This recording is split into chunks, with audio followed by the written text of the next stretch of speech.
Hello and welcome to A Mindful Moment. I'm Justin Epstein, author of the top-selling book Super You and minister of the Unity Center of New York City. I'm out and about today, so I'm shooting on the fly here in a different location.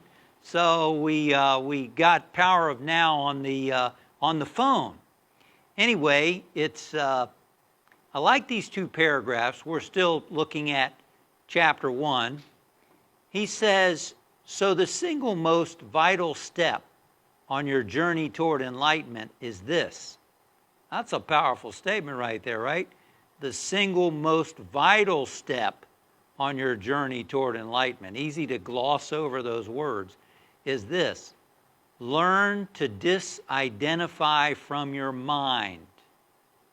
Every time you create a gap in the stream of mind, the light of your consciousness grows stronger.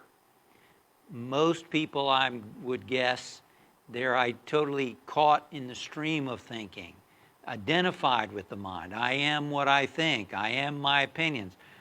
Perhaps that's why there's so much disagreement in the world over people's political views and their opinions about this and that, and shaming people over their opinions and their thoughts and all that stuff, when those are thoughts, they're opinions, they're not us.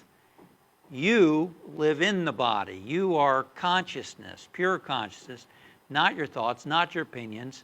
And so he's saying here, the ability to disidentify from the mind. I'm not my mind. I have a mind. I'm not my thoughts. I have thoughts. I'm not my feelings. I have feelings.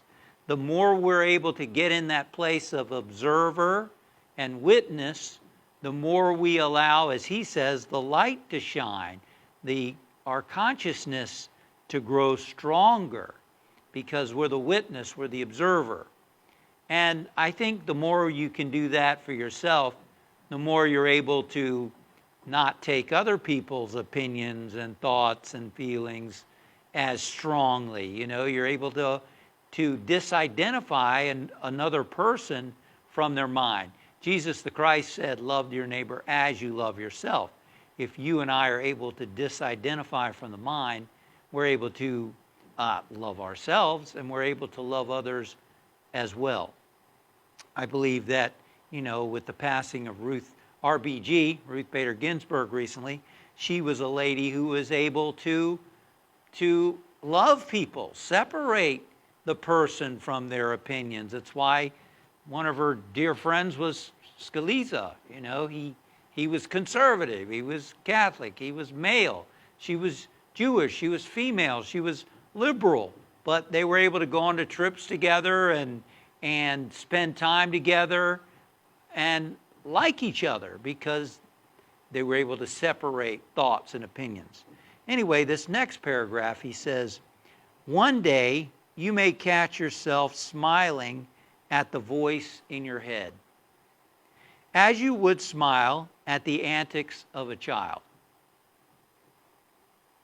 This means that you no longer take the content of your mind all that seriously, as your sense of self does not depend on it. You know what? If that's the only paragraph you ever listen to or read in The Power of Now and get that, I think it's that powerful. To be able to smile at the voice in your head the way you'd smile at the antics of a child. How many times have you seen a child misbehave and you smiled? Maybe it wasn't your child. Maybe that wasn't the 20th time you told the child not to do that, but you saw a child and you smiled at their antics because they're a child, right? Well, then children grow up and we start thinking, you shouldn't do that. That's not the way adult behaves, blah, blah, blah. Have you ever actually smiled at your thoughts, the voice in your head, and gone, oh, that's ridiculous. There's that voice again. There it is again. I would love to live all the time being able to have the distance between my thoughts and feelings that I can just be objective enough like that to just smile at it, right? And awareness itself is healing. Awareness is healing. So to be able to stand back and be able to smile at your own mind and your own thoughts and disidentify with it, we might think, yeah, but how am I going to get any better if I do that? How's that going to help? Awareness is healing. Just being able to separate yourself from your mind is growth, because most of the time we're caught up in the mind. We're identifying with the mind. And then consequently we get caught up in everybody else's minds. He says this means that you no longer take the content of your mind all that seriously, as your sense of self does not depend on it. If I think that my sense of importance and self depends on what I'm thinking and my opinions and all that, you're darn right. I put a lot of investment in it. That's me. I'm my intelligence. I'm my opinions. I'm all the study I've done and all this stuff. Then yeah, we take ourselves way too seriously. But we're not the content of our mind. We're the one observing the content of the mind. See? Now there's freedom to stand back and go, oh yeah, there's that voice again. Some people name those voices, by the way. You know?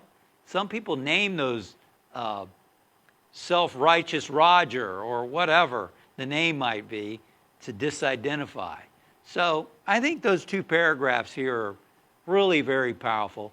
If you want to know how to locate those two paragraphs, good luck. No, actually the next heading is enlightenment rising above thought. So there's the two paragraphs right before enlightenment rising above thought.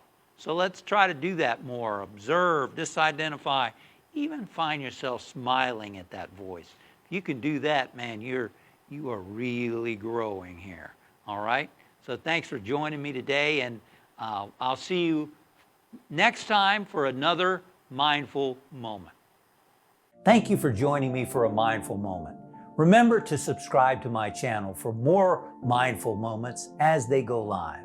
Click above for a list of previous mindful moments to enjoy on your own time, anytime.